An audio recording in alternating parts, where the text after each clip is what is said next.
Today I will solve some problems on friction, class 11 standard. ICSE, CBSE, West Bengal board, anyone from these three boards can see these problems. Okay. So what is our question number 1? A block of mass 2 kg rests on a plane inclined at 30 degree with a horizontal. The coefficient of friction between the block and the surface is 0.7. Then what will be the frictional force acting on the block? এই তোমার horizontal line আর এই হচ্ছে তোমার 30 ডিগ্রির একটা inclined plane. A block is kept here. Mass of the block হচ্ছে 2 KG, তাহলে weight কাজ করছে exactly vertically downward, exactly vertically downward MG. এটার আবার দুটো কম্পোনেন্ট হবে। এই অ্যাঙ্গেলটাও যেহেতু 30 ডিগ্রি হচ্ছে, তাহলে এটা হলো এমজি কস 30 ডিগ্রি,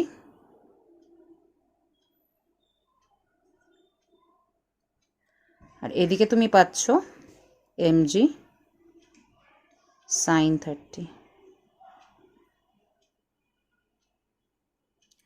ফ্রিকশন কোথায় কাজ করছে? এগেনস্ট দ্য, মানে যেদিকে মোশন প্রবাবল মুভমেন্ট হতে পারে, ব্লকটা তো এখন রেস্টে আছে, প্রবাবল মুভমেন্ট কোন দিকে হতে পারে? এমজি সাইন 30-র দিকে। Due to its own weight the block may move, মানে যদি ইন ফিউচার মুভ করে, এখনও যদিও রেস্টে আছে, তাহলে এগেনস্ট দ্য মোশন এই দিকে তাহলে তোমার ফ্রিকশন। আমি দেখো রেড দিয়ে ইন্ডিকেট করছি ফ্রিকশন ফোর্সকে, এফএস লিখছি, স্ট্যাটিক ফ্রিকশন এফএস। তাহলে আমার গিভেন কী কী আছে লিখে ফেলবো। মাস অফ দ্য ব্লক এম হচ্ছে 2 কেজি, এটা আমার দেওয়া আছে, আর কোএফিসিয়েন্ট অফ স্ট্যাটিক ফ্রিকশন দেওয়া আছে between block and the surface দেওয়া আছে।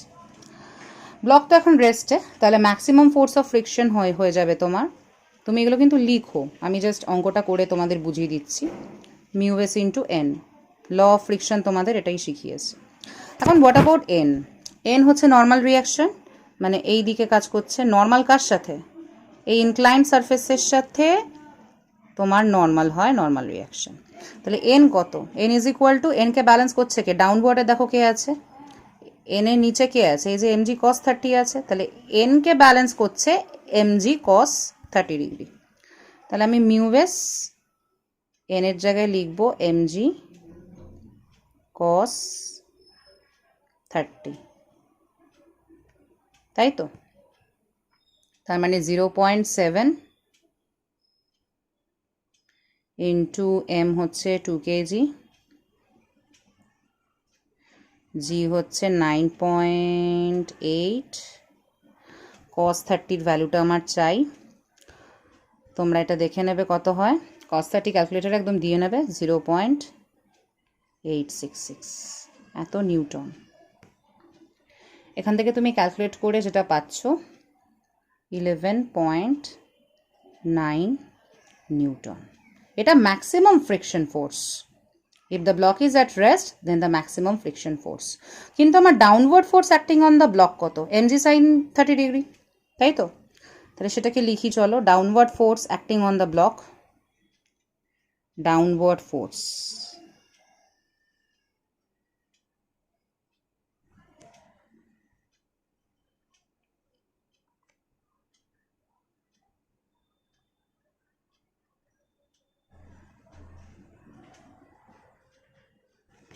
সেটা হলো এফ, আর এফ হচ্ছে তোমার এমজি সাইন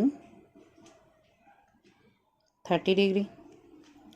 ভ্যালুগুলো সব পুট করে দাও, 2 ইন্টু 9.8 ইন্টু সাইন 30 ডিগ্রি।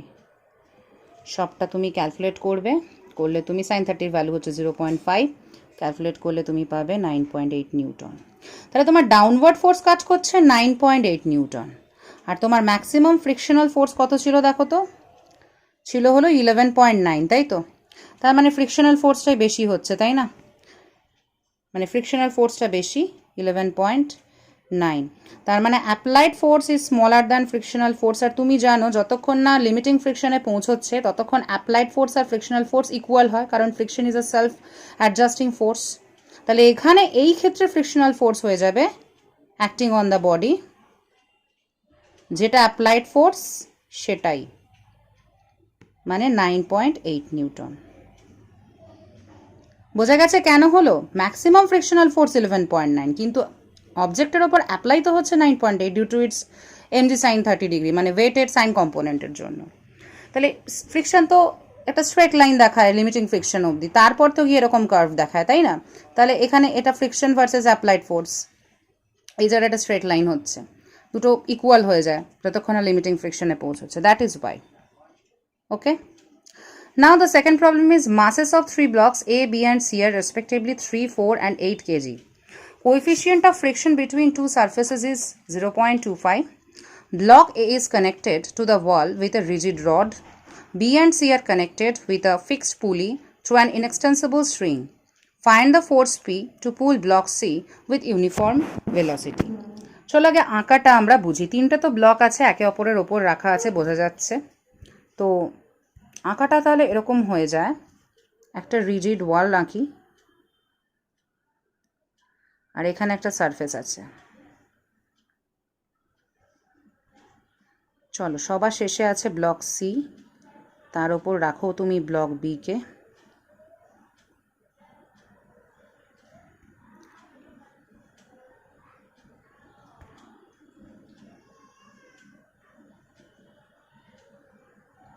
তার উপর হচ্ছে তোমার ব্লক এ। এবার তুমি ক্রাইটেরিয়াগুলো দেখো কি বলেছে। দেখো, ব্লকের মাস 3 কেজি, বি এর 4 কেজি, সি এর তো 8 কেজি বলা। কোএফিসিয়েন্ট অফ ফ্রিকশনও বলে দিয়েছে। Block A is connected to the wall with a rigid rod. তাহলে আমি ব্লক এ কে কানেক্ট করছি দেওয়ালের সাথে একটা রিজিড রড দিয়ে, মানে একদম ফিক্স হয়ে গেল, নড়বে চড়বে না।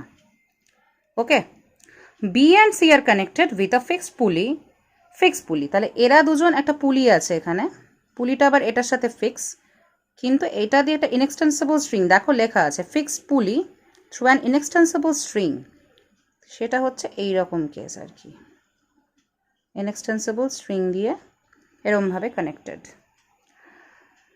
Find the force P to pull the block C with uniform. এবার আমি সি কে ইউনিফর্ম ভেলোসিটিতে টানবো, এদিকেই টানবো, আছে তাছাড়া তো কোনো উপায় নেই।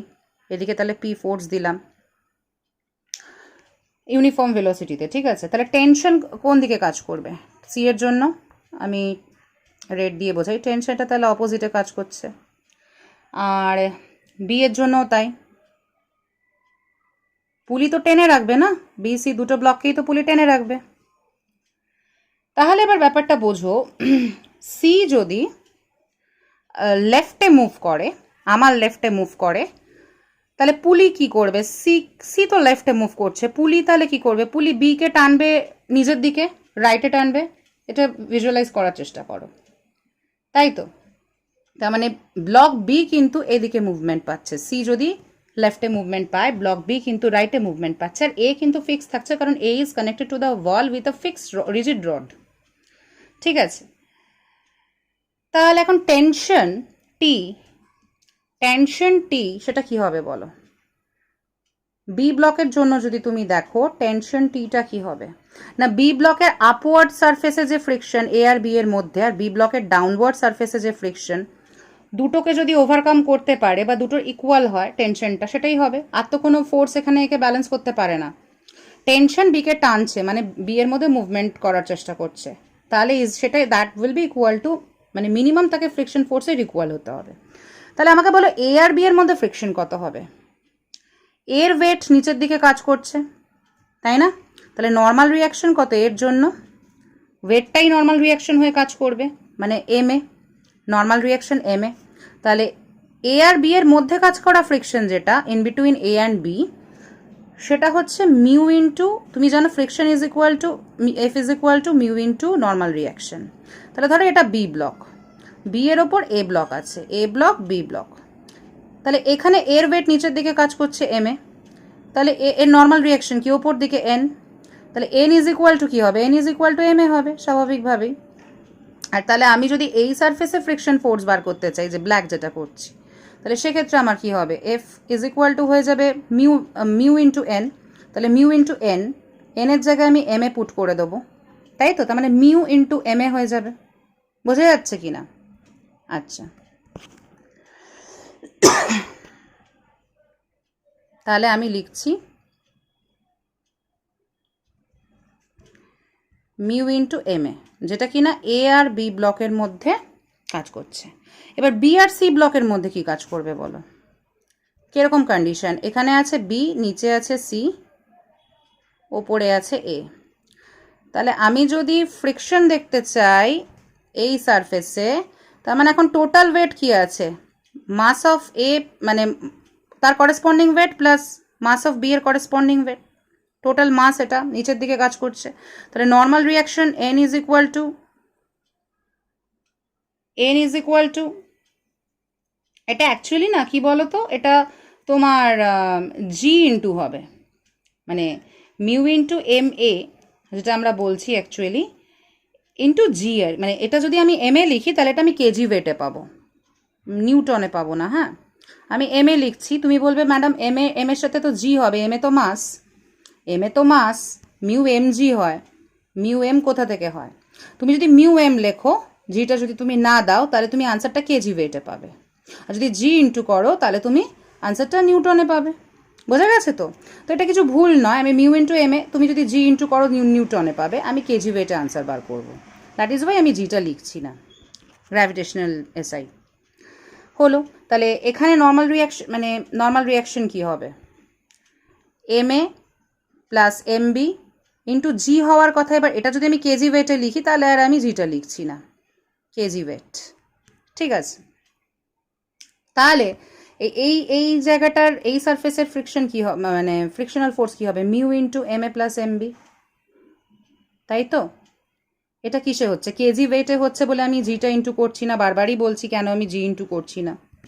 তাহলে চলো এটাকেও আমি এখানে অ্যাড করে দেবো। যদি নিউটনে করো তাহলে ইন্টু জি, জি এর ভ্যালুটা 9.8 তোমাকে লিখে কাজ করতে হবে, মানে মিউ এম এ ইন্টু জি। আমি লিখছি না তো, আমি কেজি ওয়েটে করছি, M A plus M B এত কেজি ওয়েট। আচ্ছা, এখানেই আমি ইয়েটা লিখবো না, পরে ভ্যালুটা বসিয়ে কেজি ওয়েট করছি, কেমন? তাহলে এখানে কত হচ্ছে তুমি সেটা ক্যালকুলেট করো, হিসেব করো। মিউ মানে হচ্ছে 0.25, তাই তো? মিউ তাই ছিল, এই যে এখানে দেখো দেওয়া আছে, ইন্টু এম এ হলো 3 কেজি প্লাস 0.25, ব্লক বি এর কত ছিল? 4 কেজি, তাহলে তোমার হচ্ছে 3 কেজি প্লাস 4 কেজি, পুরোটা তোমার বেরোচ্ছে KG weight, not in newton. এটা খেয়াল রেখো, তাই আমি জি ইন্টু করিনি। তো এই পুরোটা যখন তুমি করবে তখন দেখবে তোমার আসছে 2.5 কেজি ওয়েট। ক্যালকুলেট করে তুমি দেখে নেবে। তাহলে এটা হলো টেনশন অন বি। এবার চলে আসো তুমি এই যে পি ফোর্স, যার জন্য C with uniform velocity move করবে তোমার লেফট হ্যান্ড সাইডে। তাহলে এই সি এর ওপর টোটাল ফ্রিকশনটা আমার কত, মানে পি ফোর্সটা আমাকে মিনিমাম কত দিতেই হবে। দেখো, পি বেসিক্যালি ব্যালেন্স করছে কাকে কাকে? এদিকের পি ব্যালেন্স করছে এইদিকের টেনশন অফ দ্য স্ট্রিংকে, প্লাস তোমার বি আর সি এর মধ্যে যে ফ্রিকশন আছে সেটাকে ব্যালেন্স করছে। বি আর সি এর মধ্যে ফ্রিকশন ব্যালেন্স করছে, প্লাস সি আর সারফেসের মধ্যে যে ফ্রিকশন আছে সেটাকে ব্যালেন্স করছে। ঠিক তো? তাহলে কি হবে? পি ইজ ইকুয়াল টু কি হবে বলো? Force P is equal two tension of the পুলি, মানে পুলিতে যে স্ট্রিংটা আছে সেটা, প্লাস তোমার বি আর সি এর মধ্যে কি কাজ করছে? Mu into M A plus M B. আর নিচের সারফেস, একদম নিচের সারফেসে টোটাল যে ওয়েটটা কাজ করছে সেটাকে নিতে হবে, M A plus M B plus M C. এটাই তো নর্মাল রিয়াকশনকে রিপ্রেজেন্ট করছে। জি আমি ইন্টু করলাম না, তার মানে আমি পুরোটা কেজি ওয়েটে নিচ্ছি। তাহলে টেনশন টি আমরা অলরেডি 2.5 কেজি ওয়েট পেয়ে গেছিলাম, প্লাস মিউ হচ্ছে 0.25, তাই তো? 0.25 into M A M B 3 + 4 মানে কেজিতে, প্লাস 0.25 এখানে M A plus M B plus M C 3 + 4 + 8, পুরোটা তুমি নিচ্ছ, ইউনিট হচ্ছে তোমার কিলোগ্রাম ফোর্স বা KG weight, gravitational SI unit. তুমি যখন এই পুরোটাকে ক্যালকুলেট করবে, সবটা ক্যালকুলেট করে তুমি মোটামুটি এখান দিয়ে 2.5, এখান দিয়ে 7 × 2.5 মানে 1.75, আর এখান দিয়ে তুমি 15 × 0.25, সবটা মিলিয়ে তুমি 8 কেজি ওয়েট পাচ্ছ। তারপর তুমি কেজি ওয়েট থেকে নিউটন করে নাও, 8 × তুমি 9.8 করো, তাহলেই তোমার নিউটনে চলে আসবে, তাই তো 78.4 নিউটন। ওকে স্টুডেন্টস, আমার মনে হয় যে তোমরা এটা বুঝতে পেরেছো। You can understand this problem. একটু টাফ আছে কিন্তু বুঝতে পারা গেছে। Thank you for watching my video.